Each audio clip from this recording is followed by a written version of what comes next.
बोला बाबा बैजनाथ की। रिकॉर्डिंग बाय माँ जानकी स्टूडियो मुजफ्फरपुर।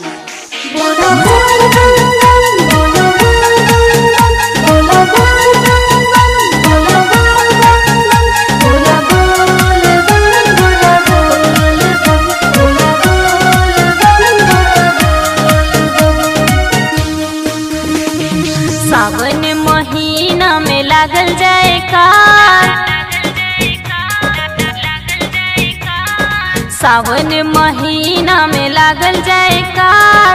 चली चली सैया जी भोला दरबार, चली चली सैया जी भोला दरबार। जाके कांवर लाई मधुबनी बाजार, चली चली सैया जी बाबा दरबार। संगे चली सैया जी भोला दरबार। सावन महीना में लागल जाए कार, संगे चली सैया जी भोला दरबार।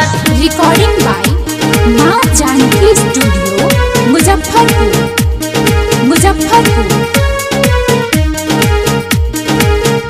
बोला बाबा महेंद्रनाथ की।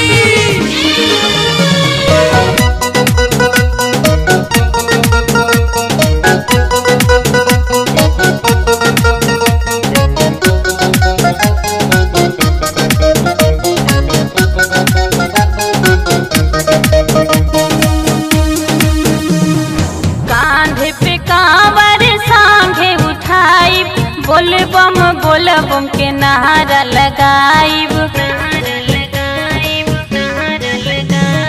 कांधे पे कांवर सांघे उठाई, बोल बम के नारा लगाइब। ले ली न पैसा केहू से उधार, चली चली सैया जी भोला दरबार। सावन महीना में लागल जाए कार, संगे चली सैया जी भोला दरबार।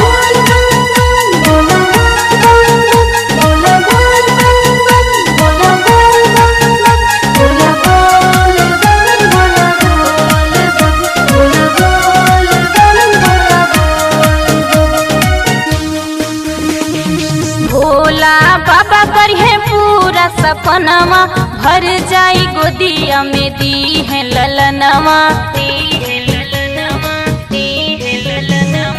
भोला बाबा करिए पूरा सपनवा, भर दी है गोदिया में दी है ललनवा। देर जनी करी रउआ चली झटकार, चली चली सैया जी बाबा दरबार। सावन महीना में लागल जाए कार, संगे चली सैया जी बाबा दरबार।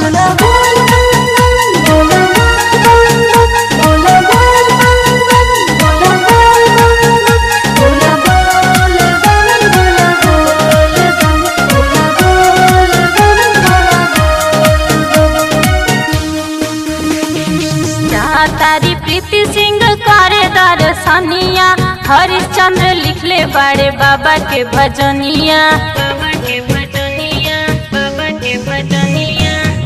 तारी प्रीति सिंह करे दर्शनिया, हरिश्चंद्र लिखले बड़े बाबा के भजनिया।